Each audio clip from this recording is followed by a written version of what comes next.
どうもこんにちは、大峰です。今回は最新のデジタルカメラをチェックして、そのランキングを勝手につけていきます。皆さんが気になるデジカメが登場するかどうか見てのお楽しみ。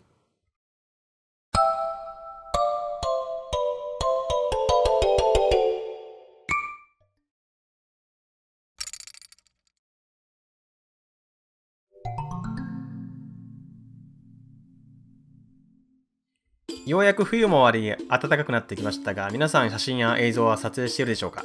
僕は普段仕事で写真や映像を撮影していますが、今回はそんな僕が気になるデジカメを勝手にランク付けしていきます。僕が重視するポイントは基本的には画質と動画性能ですが、低価格帯の機種では公式サイトにサンプルが掲載されていないことが多いため、動画性能の他に持ち運びやすさ、デザイン、機能性を重視しています。さて、まずはコンパクトデジカメで価格が3万円未満のカメラを取り上げていきます。ちなみに価格はこの動画の制作時点の価格コムでの表記です。購入される際の価格は変動している可能性があることをご了承ください。それでは見ていきたいと思います。まずは1つ目、キヤノン IXI180。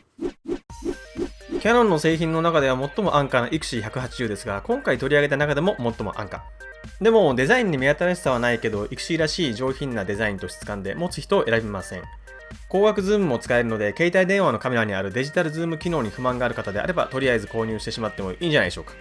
カメラ本体のサイズはとても小さいので邪魔になることはありません。ただし、ズーム機能はあっても手ブレ補正機能がないのと、ISO 感度が100から1600の間でしか調整できないので、室内での撮影や少し暗い屋内はかなり厳しく、あくまでも普段持ち歩いて気になるものをとにかく気軽に撮りたいといった目的以外には使いづらそうです。気になる画質ですが、サイトに当倍サイズのサンプル画像ではなく小さなサムネイル画像しかないので判断はできませんが、色味に関してはキヤノンらしいナチュラルな印象。解像感は価格を考えると今時の携帯電話と同様程度と考えておけばいいかなと思います。動画撮影機能は今回紹介するカメラの中では最も低く、最大サイズでも HD 止まり、それも 25p 以上では撮れないのはさすがにきついですね。おまけ機能程度に捉えておけばいいんですけど、このカメラで撮影するなら今時のスマートフォンで撮影した方がずっといい結果になるんじゃないでしょうか。最後に、電化機だけあって Wi-Fi や NFC、それと手ブレ補正機能が省かれているので、そういった機能を重視している方は注意が必要です。それでは次、ニコンクールピクス A300 を見ていきます。丸っこいデザインが好みのニコンのコンパクトデジカメ。グレードとしては中ほどに位置するモデルで、パッと見た限りでは IXI180 とそれほど機能は変わらないように見えますが、こちらには3段分の手ブレ補正機能に Bluetooth と Wi-Fi が搭載されています。特に手ブレ補正は4軸ハイブリッド手ブレ補正機能となり、動画撮影時には手持ち撮影でも手ブレの少ない綺麗な動画が撮りやすくなります。ただし、動画データの記録形式が Windows 用となる AVI のため、Mac ユーザーが購入した場合、編集するとなった場合に取り扱いが面倒のため、そこには注意が必要。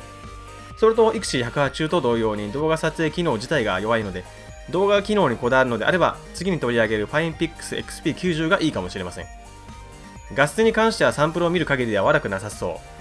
う。空や肌の色も綺麗に出ていて、条件さえ合えば綺麗な写真が撮れそうです。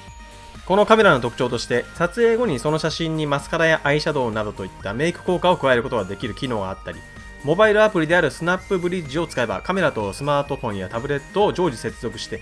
撮った写真をスマートフォンへ自動で送信することができるといったように、比較的若い女性に向けた機能が充実していることが挙げられます。重量も5機種中最も軽量で、いつでも持ち歩いていられる気軽さもいいですね。では次、富士フイルム FinePix XP90 を見ていきます。このカメラの特徴は何といってもとにかく頑丈なことで、防水防塵、対衝撃、対低温と普段生活している中ではまず壊れない、そんなカメラです。主にレジャー行事の増える春から夏にかけて使う頻度が高くなるタイプのカメラですが、普段の生活の中でも故障を気にせず使えるカメラというのはそれほど多くはないんで、それだけでも価値のあるカメラだと思います。水中での撮影も想定しているため Bluetooth が使えませんが、動画撮影機能がフル HD の 60p 撮影まで可能となっており、この価格帯のものではトップレベルなのは非常にポイントが高いですね。それと画素数を控えめにしていること、ズーム倍率を上げすぎずにレンズを極力明るくしてあるところなどは一見するとデメリットに移ってしまうかもしれませんが、実はその逆でとてもいいと思います。簡単に言えば、数値だけのスペックを無理に上げても逆に画質を悪くしてしまう原因になるということで、ここら辺はさすが富士フイルム、目先のスペックよりも実性能を優先したといったところじゃないでしょうか。個性的なデザインですが、個人的にはかなり好みなのと、ピントが合うのが早いところも非常に気に入っています。ただ実際に触ってみると思いのほかサイズが大きいのとボタン類のクリック感が乏しくメニューなどの操作がしづらいと感じました。それと液晶モニターは他の機種に比べて少し見劣りしますが、そこを割り切って使えば素晴らしいカメラであるのは間違いありません。次にハイスピードエクシリム EXZR62 を見ていきます。エクシリム EXZR62 は自撮り、いわゆるセルフィーに特化した特徴的なカメラです。モニターとメニューボタンが一緒に回転するだけじゃなく、シャッターボタンを2つ搭載していて、2つ目のシャッターボタンはカメラの前面、レンズの横あたりに配置されているので自撮りする際にとても便利です。そして撮影した写真はモバイルアプリのエクシリムコネクトを使えば、たとえカメラの電源を切っていたとしても撮った画像を自動でスマートフォンに転送することができるので、 SNS 用の写真をカメラで撮っておいて、使う時にはカメラからデータを転送してそれをアップするといった使い方ができるので、なるべく綺麗な写真を SNS にアップしたいという方にはぴったりなカメラです。画質の方は公式サイトにサンプルがないため検証できませんが、店頭で実際に触って感じた印象としては、作り自体はしっかりしているけれどピントが合うスピードは普通、メニュー画面は慣れてないせいもありますが、あまり直感的ではなく使いにくく感じました。撮影機能はスペックを見る限りでは、レンズはそこそこ明るめで3段分の手ブレ補正があれば自撮りする時でも手ブレを効果的に抑えられるでしょうし、動画にもそこそこ強め、設定できる ISO 感度も実用的かどうかは別としてかなり高く設定できるなど、それなりにこだわった撮影ができ、撮影後もカメラ単体やスマートフォンと組み合わせて楽しみやすいカメラと言えそうです。最後はキヤノンパワーショット SX420IS を見ていきます。今回取り上げたカメラの中では最も大きく重いパワーショット SX420IS ですが、一眼レフタイプに近い形状なだけあって、そのレンズ性能がこのカメラ最大の特徴となっています。最大42倍ズームが可能で、遠くにある被写体を撮る機会のかなり多い方には重宝するカメラなんですが、ISO 感度の最大値がたった1600と不足していることや、連続撮影時の速度が不足していること、2.5 段分の光学手ブレ補正では高倍率ズーム時にブレの補正量が十分でないなど、せっかくの特徴を活かせないカメラとなっています。そして動画性能に関しては IXI180 と同様に最大でも HD サイズの 25p でしか撮れないなど残念な仕様になっていて、おまけ程度のものであることも個人的にはマイナスポイント。 ISO 感度は最低でも3200以上、手ブレ補正も最低3段分くらいはないと明るめの屋外で使用する場面を除いて高倍率ズームを生かした撮影を楽しむのは厳しいかもしれません。画質に関しては公式サイトにサンプルが載っていないため未検証ですが、実物を触ってみた限りでは思った以上にしっかり作られていて、手にフィットするのと上質なマット素材、そしてピントが合うスピードがとても速く、写真撮影を楽しむためのカメラなんだなという印象を持ちました。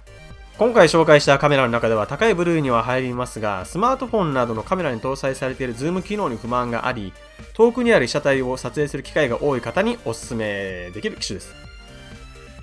いかがでしたでしょうか。低価格帯のデジカメ、それもコンパクトタイプだと画質を決める上で重要な撮像素子のサイズがどうしても小さくなってしまうんで、画質に関してはあんまり期待はせず、今時のスマートフォンと同等と考えていればと思いますが、構えた時の安定感とか光学式ズーム、強力な手ブレ補正など専用機としての強みはいくつもあります。動画はともかく少しでも写真撮影を楽しみたいと考えている方であれば、まずは1台気軽に持ち歩けるコンパクトなデジカメを購入してみるというのもいいんじゃないでしょうか。今回紹介した5機種は低価格コンパクトデジカメとして話してきましたが、この中から僕が1位から3位までのランクをつけるとすれば、3位が IXI180、2位にハイスピードエクシリウム EXZR62、そして第1位がファインピックス XP90 となります。この価格帯ではそれほど画質は重視せず、それよりは携帯性や機能性、動画性能などを重視して選びました。ファインピックス XP90 はサイズは少し大きめですが、その機能性や動画性能、そしてデザインなどが良かったので1位としています。最後に今回紹介した5機種なんですけど、皆さんならどれを購入するでしょうか。番組動画の中にアンケートを設けておいたので、ぜひ自分の気になるデジカメにチェックを入れてみてください。以上です。次回は中価格帯のコンパクトデジカメを見ていきたいと思います。さようなら。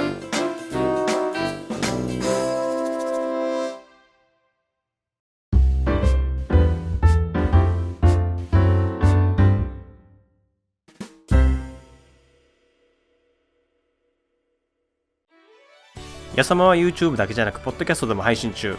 YouTube 番組とは違った話題をメンバーとあーだこーだ喋ってます。一度登録すれば自動で受信できる便利なポッドキャスト。配信日は毎週火曜日。今すぐここからアクセス。